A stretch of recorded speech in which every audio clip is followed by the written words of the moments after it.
Angie Shelton is head of products here at Capital One Labs, and she agreed to moderate tonight. I was very excited about that because she's very sharp, and like me, she's a West Coast transplant, and we sort of form a little club here in DC. So with that, I want to turn it over to Angie. Take it away. Thank you. Give her a hand. Is this working?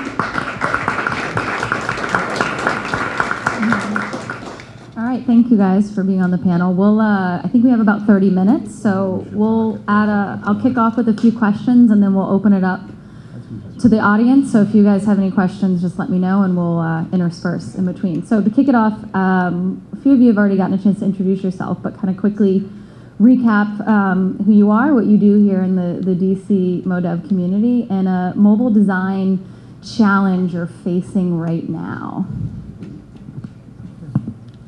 Am I starting? All right. My name is Colin Hart. I'm here from a company called 3 Pillar Global, and I see a lot of familiar faces right up front.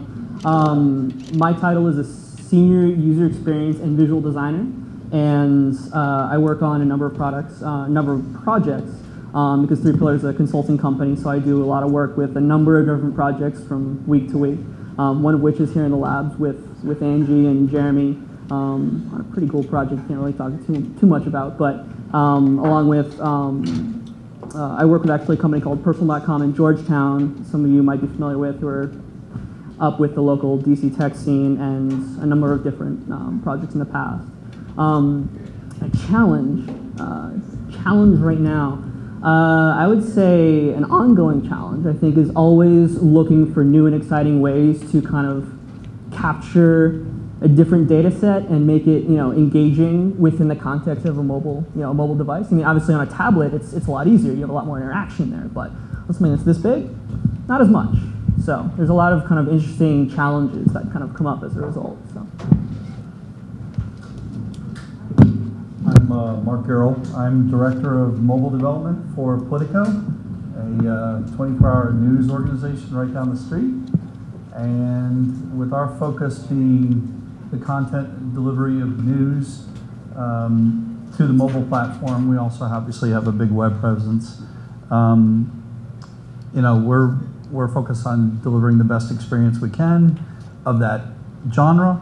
And the current issue that we're facing is we have one set of mobile feeds that we try to feed multiple platforms and multiple apps on multiple platforms, phones, tablets, etc.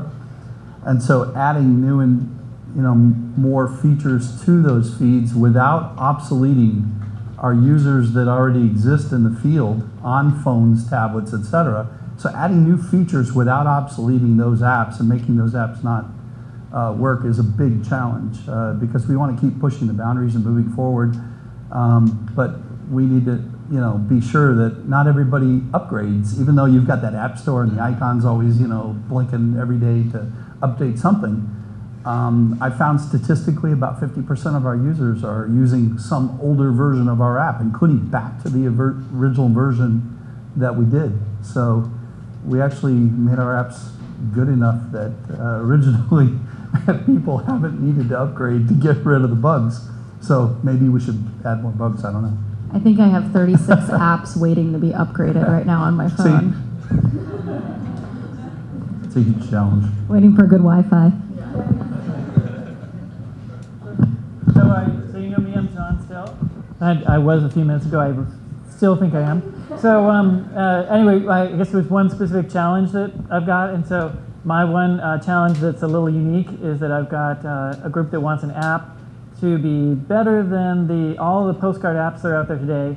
In addition, be able to send postcards to prisoners and to people who are in the military. So that's all. And so if you have any advice, I'm all ears. So it's the most unusual project I've ever worked on. So there are lots of more normal, like capital, we're not working with Capital One, but lots of banking and other things like financial and healthcare. But that was the most unique challenge I've got. So very unique audience. I'm Saf Emansour. I currently work for GANNETT as mobile product marketer. Most of my experience was in wireless and mobile, so I've recently made the switch from the operator side to the mobile side, which is a lot more interesting nowadays.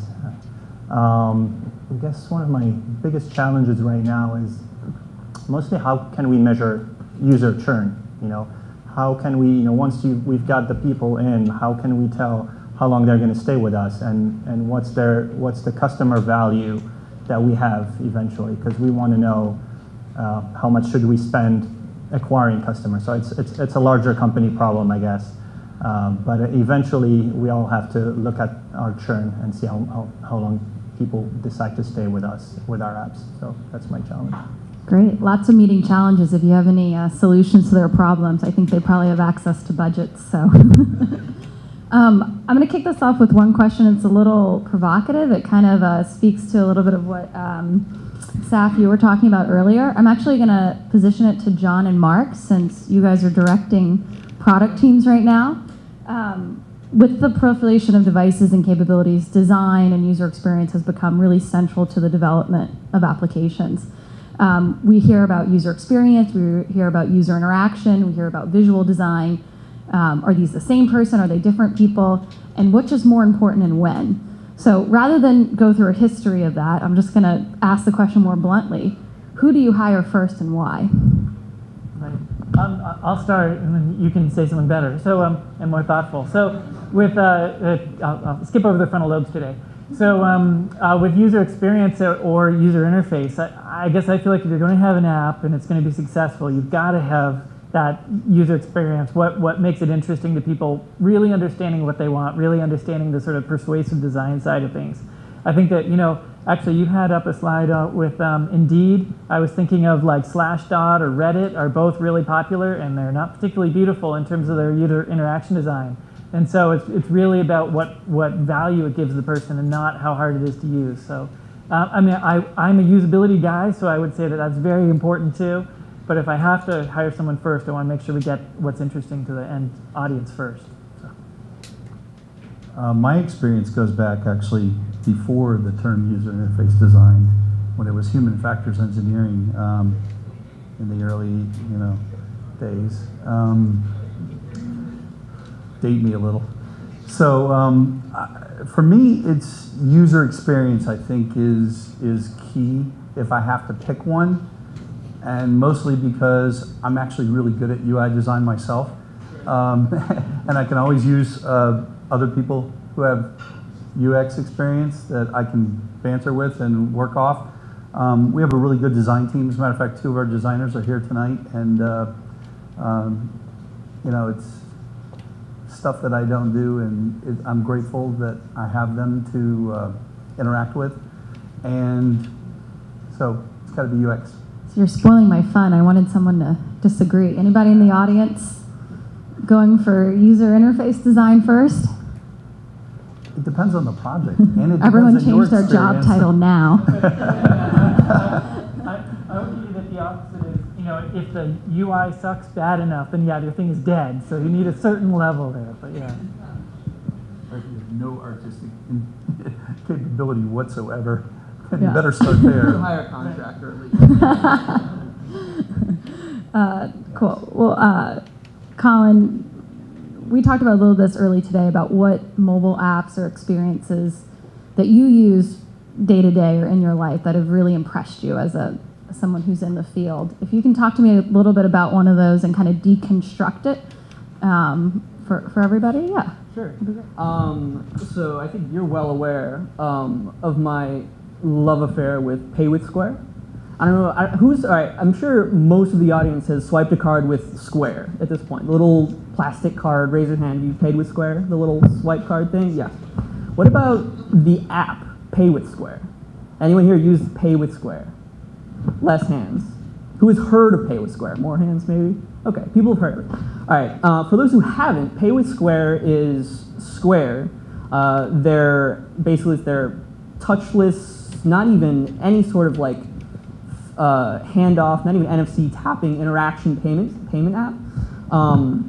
And what I absolutely love about it is, first of all, it's completely polished. As is the rest of Square's design. It's absolutely beautiful. It's simple. It's minimalistic. There's very few screens, but what it's doing, what I love so much about it, is the fact that yes, you can pay with it, which there's going to be 1.5 million more apps you can pay with coming in the coming months, as the last Modev talked about.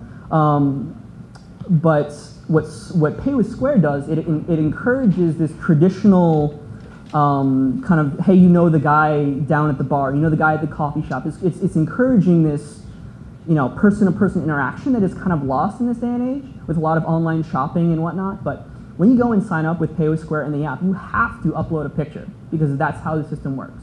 With Pay with Square, you go in, there's not a whole lot of places that support it quite yet, but if they do, it'll show up on your phone and say, okay, I want to pay with Square. And it comes up with a list of stuff nearby, and you open a tab, and you say, okay, I'm going to walk in, and I'm just going to pay with Square. That's all it is. And you go in there, and because it has your picture, and because you have a tab open, they know that you're going to pay with Square. So all you say is, hey, I'm Colin, and I'm paying with Square. The first couple times it's a little weird. You're like, I'm not even handing them any money or anything. It's very strange up front, but it's encouraging this kind of repeat visiting to a shop down. Like there's this like little deli downstairs that when I'm working here, I'll go there because first of all, it's really cool. It's a pretty good deli, and it's cool that they're using this technology. So I'm really excited to go and use it. But I don't really know the people quite yet, but they know my face and know that I'm using this new technology and whatnot. But I love that through an app and through the UX of an app, it's creating this, it's encouraging this kind of, we're bringing back this really interesting human behavior. It's, I want to talk to this person and have this conversation, and they know my face, and it's kind of encouraging me to go back and visit as a result. And I think that's really interesting and really engaging, and why I love it so much. So cool. Does anyone else have any apps they love and want to share? I have one that I very like. How many of you guys know Waze? W-A-Z. I'm surprised not more people know it. More people should. I know. It's a fantastic app because it's kind of a community-driven GPS.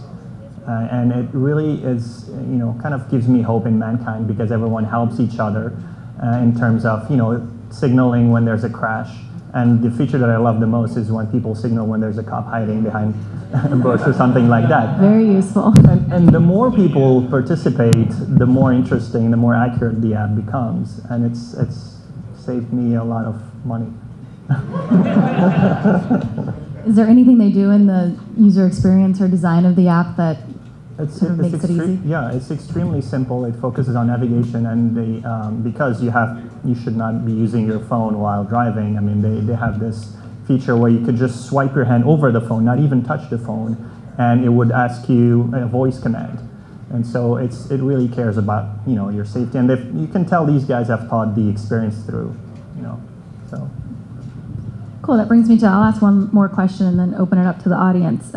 Voice command, cameras, geolocation, 4G data connection, push notifications, accelerometers, retina displays. I mean, the capabilities that are available on the mobile platform over the last few years have been truly amazing. So what's next? What do you guys think? I mean, you talked a little bit about it, John, but what else, what more could we ask for at this point?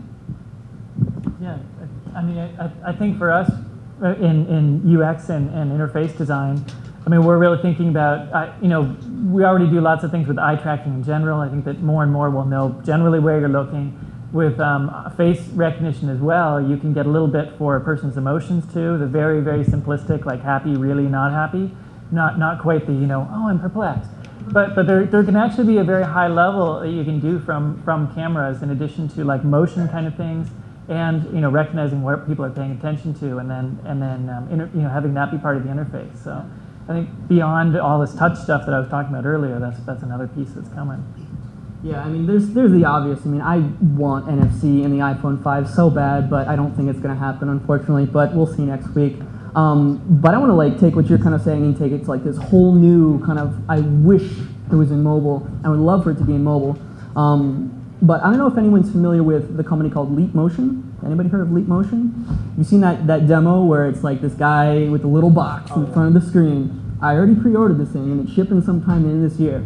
But it's a little thing. It's like a very localized Kinect, basically.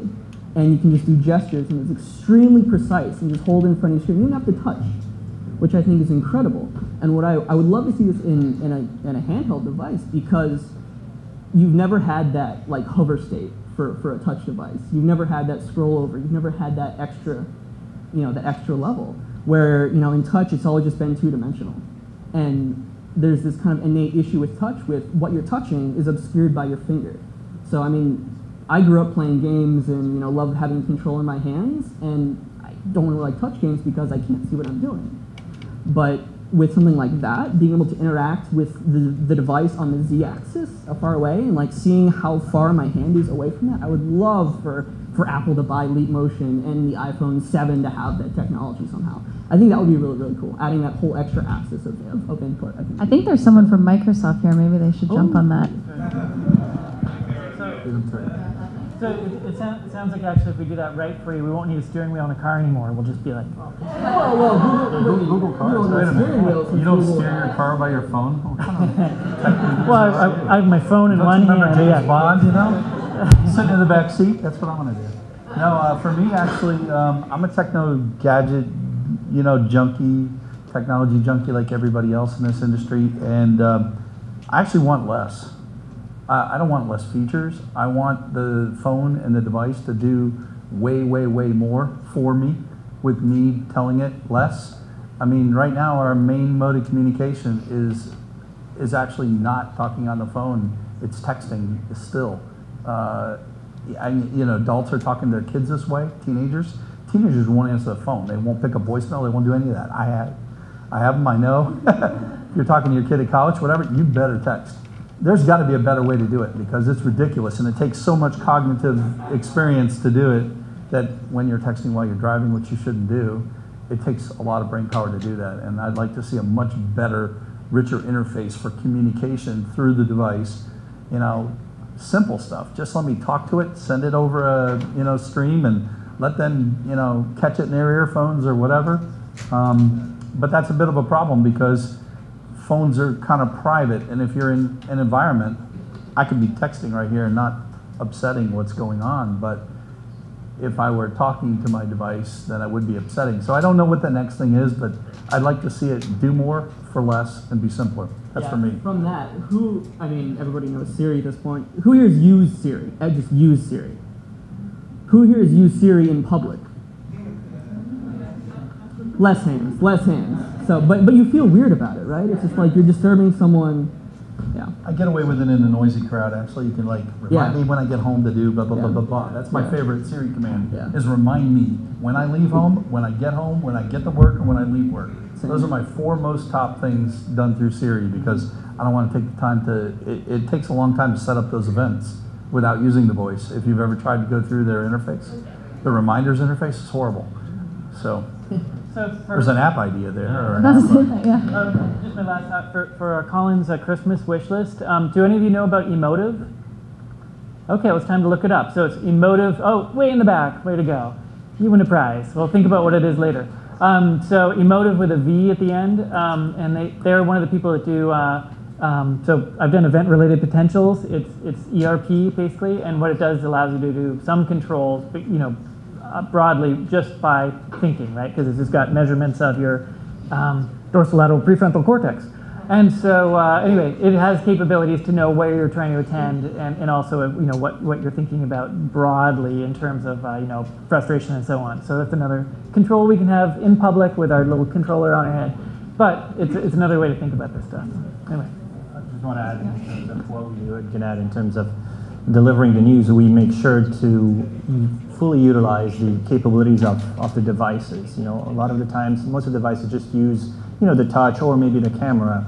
And I think going back to your point of simplifying things by offering more and making it simpler, simple things like, for example, we've studied the patterns of news reading, and we find out that a lot of people, when they wake up in the morning, they want to, read the headlines very quickly.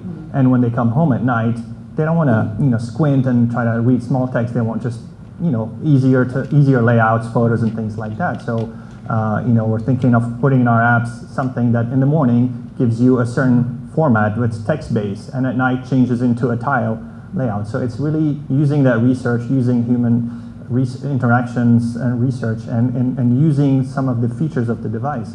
Also, I mean, how many apps use that little light sensor in the app? I mean, some of them, but not all. But for example, you could why not do like the GPS devices do? Like at night you give a kind of a night mode that's easier on your eyes. I mean, this is something that's small and easy. Why not, shake your device if you want to update the news, for example? Because, most of the time you're holding your device with one hand, you're just using your thumb. You don't really have time to pull the other hand that's doing something else and swipe, shake it. I mean, use a lot of the native features of the app, to build, of the device, sorry, to build into your app. Or you could check out Politico too. We update automatically. Really? I'm just kidding. I mean, I'm not kidding. All right, we can open up. Okay, so we're going to open up audience questions. So who's got questions for this awesome panel? We're going to go right here to Jay. I know those. One of my Hi. employees work on it. For you, I just have a question in terms of how you rate, when you're in the launch stage, you're testing design A versus design B. So is it good user interface just like beauty in the eye of the beholder, or do you have actual metrics to say A is better than B? Yeah. Want to start? Okay, sure. So the question is just about, A/B testing when you're a little later stage, you're thinking about launching this, how do you, is it just like, oh, I'm paying most of this, I'm the investor, and I like B, we're going with B. So what's something a little bit more scientific than that? And so I guess there are a couple of things there. One is that we literally would just watch people's behavior and try to understand. So we follow both their motions, like the person earlier today who had that cool app to actually do a little bit of measurement. That's one piece, is just literally how quickly can they do things, getting their perception of how easy it was to do, which is sometimes different than their behavior.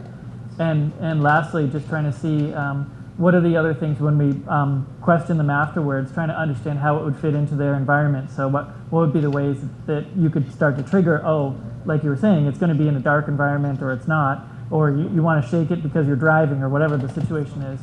We could learn a little bit more about our audience and have that help us decide too. But broadly, it's usually just watching people work, getting those recordings, seeing their post-interview responses as well, and putting that together.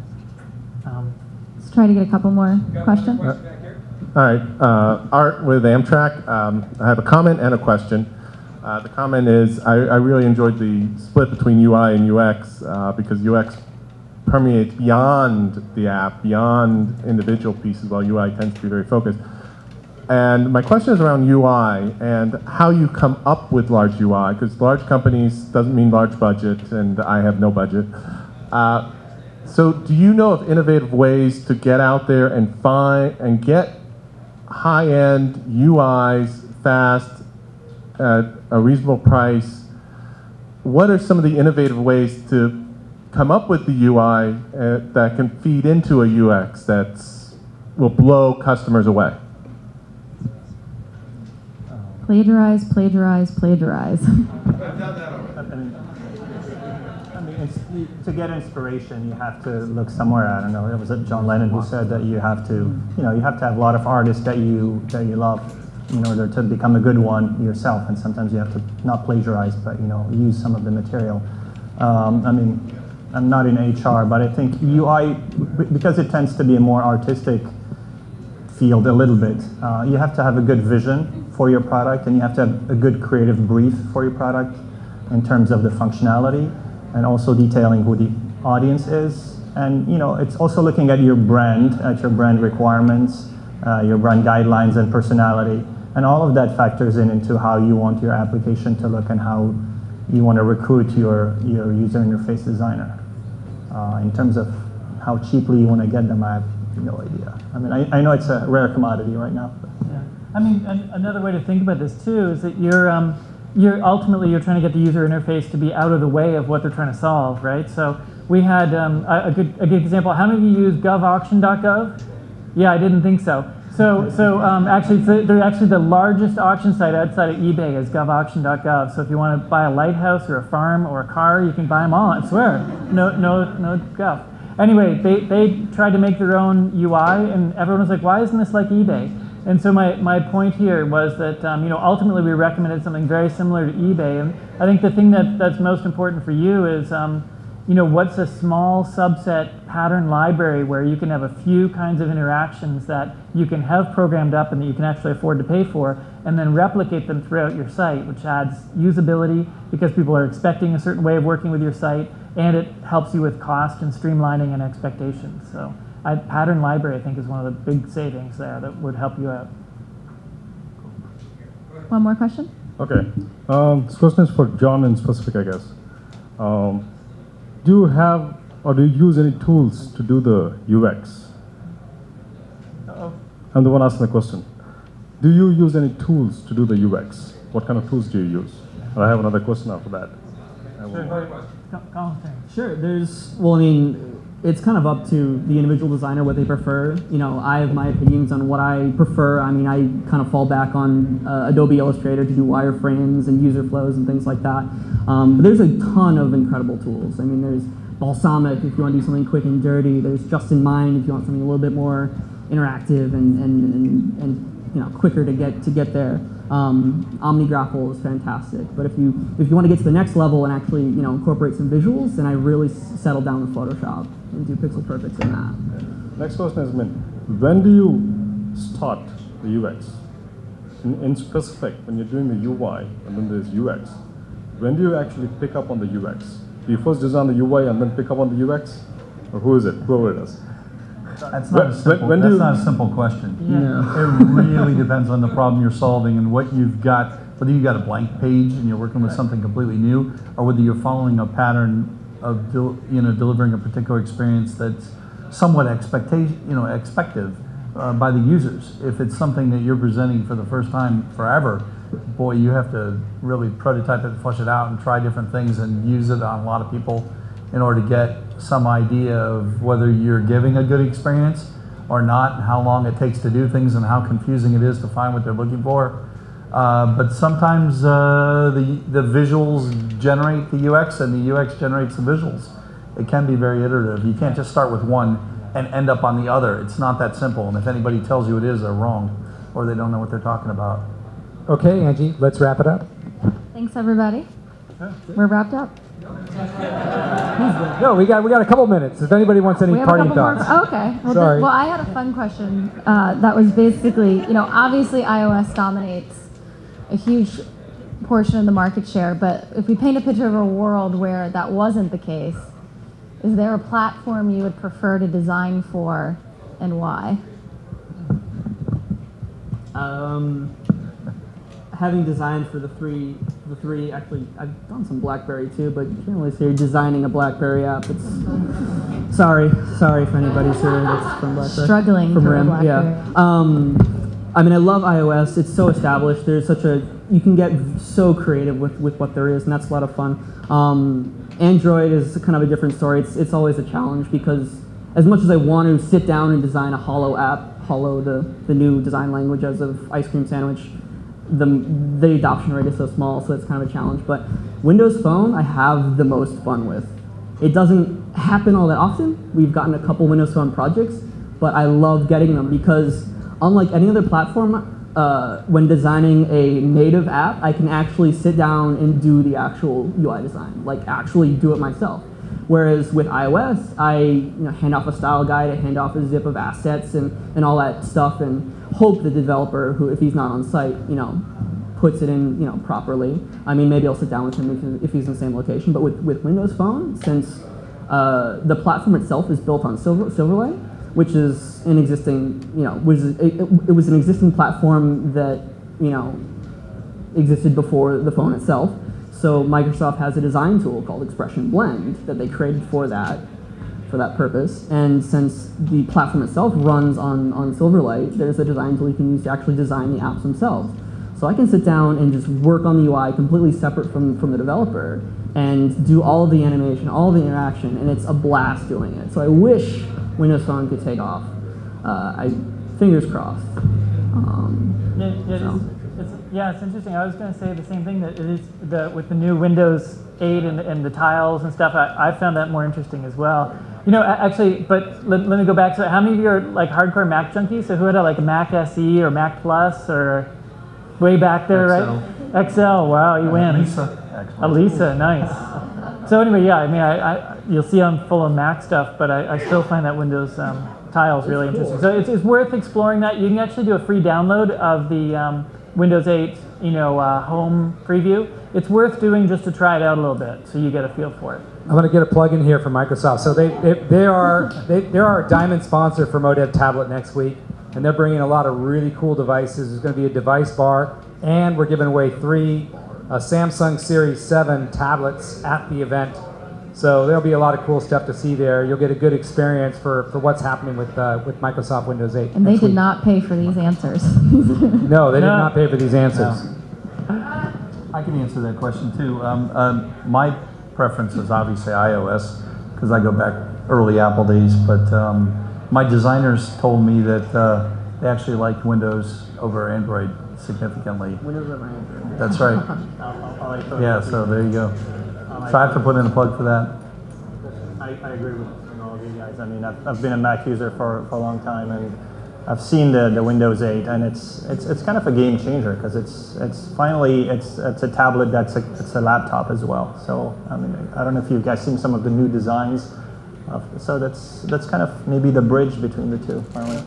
I think I could close on an idea too that's related to this. I think the question lends itself to an interesting thought that is provoked by why is iOS so successful as a platform, and Apple actually has always been successful as a user interface experience platform from the get-go. I mean, everything has been copied from Apple from some flavor or another.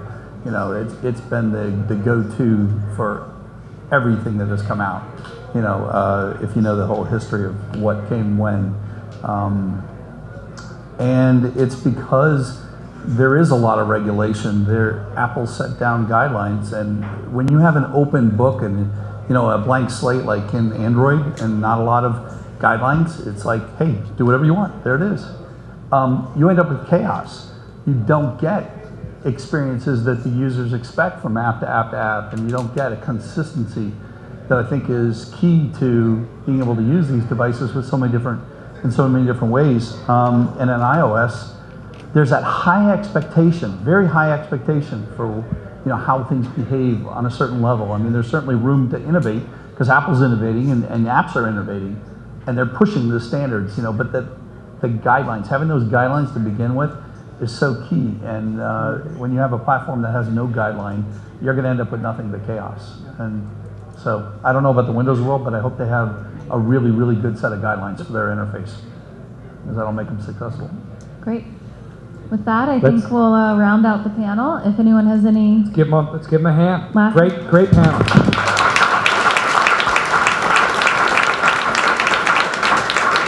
All right.